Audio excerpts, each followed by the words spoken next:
Captain Vijayakanth அவர்களுக்கு கிடைத்த அங்கீகாரம். 125 நாட்களில் 15 லட்சம் பேர் அஞ்சலி. உலக சாதனை அங்கீகாரம். மறைந்த தேமுதிக தலைவர் விஜயகாந்த் நினைவிடத்தில் 125 நாட்களில் தமிழ்நாடு முழுவதிலும் இருந்து 15 லட்சத்திற்கும் மேற்பட்டோர் அஞ்சலி செலுத்தியுள்ளனர். விஜயகாந்தின் நினைவிடத்திற்கு லிங்கன் புக் ஆஃப் ரெக்கார்ட்ஸ் சார்பில் உலக சாதனை விருது வழங்கப்பட்டுள்ளது. மேலும் பார்வையாளர்களுக்கு உணவு வழங்கும் உலகின் முதல் நினைவு சின்னமாக இது போற்றப்படுகிறது.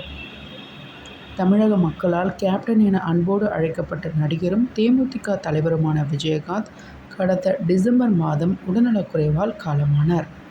இன்றும் அவர் நினைவால் அனைவரும் போற்றப்பட்டு வருகின்றனர். இதனையடுத்து லட்சக்கணக்கான ரசிகர்கள், பொதுமக்கள் அஞ்சலி செலுத்த அவரது உடல் கோயம்பேட்டில் உள்ள தேமுதிக அலுவலகத்தில் அடக்கம் செய்யப்பட்டது. அவரது உடலுக்கு தமிழக முதலமைச்சர் மு.க.ஸ்டாலின், நடிகர் விஜய் உள்ளிட்ட பலரும் நேரில் சென்று கண்ணீர் அஞ்சலி செலுத்தினர்.